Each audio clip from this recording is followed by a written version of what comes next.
Look who's here. We've been waiting for you. Oh, no, no. I'm hungry. I'm famished. So am I. Everyone's famished. We need food. Aren't you hungry? What's the matter with you? You look positively ill. He looks as though he's going to faint any second. Oh my goodness, the poor thing. I do believe he thinks it's him that we want to eat. Oh dear, what an awful thought. You mustn't be afraid. We wouldn't dream of hurting you. You are one of us now. Didn't you know that? You are one of the crew. We're all in the same boat. We've been waiting for you all day long. We thought you were never going to turn up. I'm glad you made it. So cheer up, my boy, cheer up. And meanwhile, I wish you'd come over here and give me a hand with these boots. It takes me hours to get them off by myself. Thank you so much. You've been very kind. Well, you have a lot of boots. I have a lot of legs and a lot of feet, and 100 to be exact. I'm a centipede, you know. What? There he goes again. He simply cannot stop telling lies about his legs. He's only got 42. The trouble is that most people don't bother to count them. And anyway, there's nothing marvelous, you know, Centipede, about having a lot of legs. Poor Earthworm. He's blind, you know. He can't see how splendid I look. In my opinion, the really marvelous thing is to have no legs at all and to be able to walk just the same.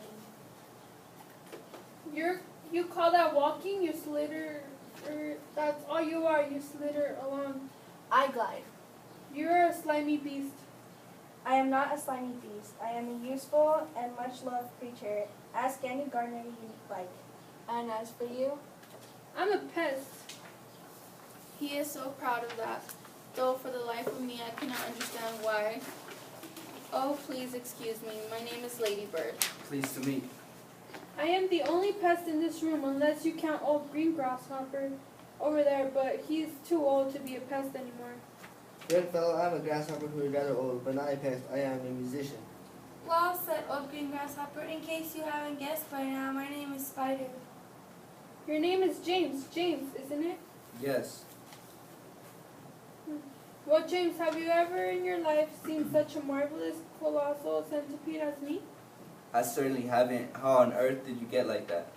Very peculiar, very, very peculiar indeed. I was messing about in the garden under the old peach tree, and suddenly a funny little green thing came wriggling past my nose.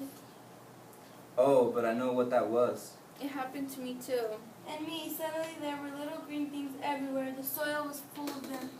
I actually swallowed one. So did I. I swallowed 3, but who's telling this story anyways? Don't interrupt.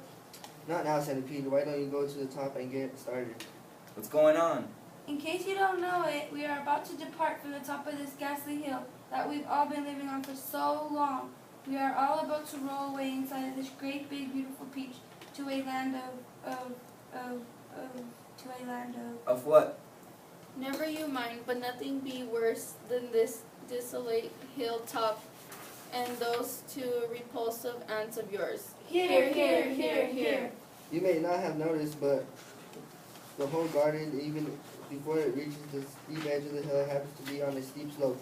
And therefore, the only thing that has been stopping this peach from rolling away, but right from the beginning, is a thick stem attaching it to the tree. Break the stem and off we go.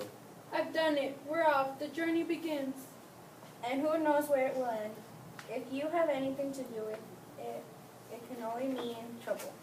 Nonsense. We are now about to visit the most marvelous place and see the most wonderful things. Isn't that so, Centipede? There is no knowing what we shall see. We may see a great creature with 49 heads who lives in the desolate snow, and whenever he catches a cold, which he dreads, he has 49 noses to blow. We may see a dragon, and nobody knows that we won't see a unicorn there. We may see a terrible monster with toes growing out of the tufts of his hair. We may see the sweetest little beady bright hen, so playful, so kind, and so well bred, and such beautiful eggs you just boil them and then they explode and they blow off your head. But who cares? Let's go from this horrible hill. Let us roll, let us blow, let us punch. Let us Go rolling and bowling and spinning until we're away, old Spiker and Sponge.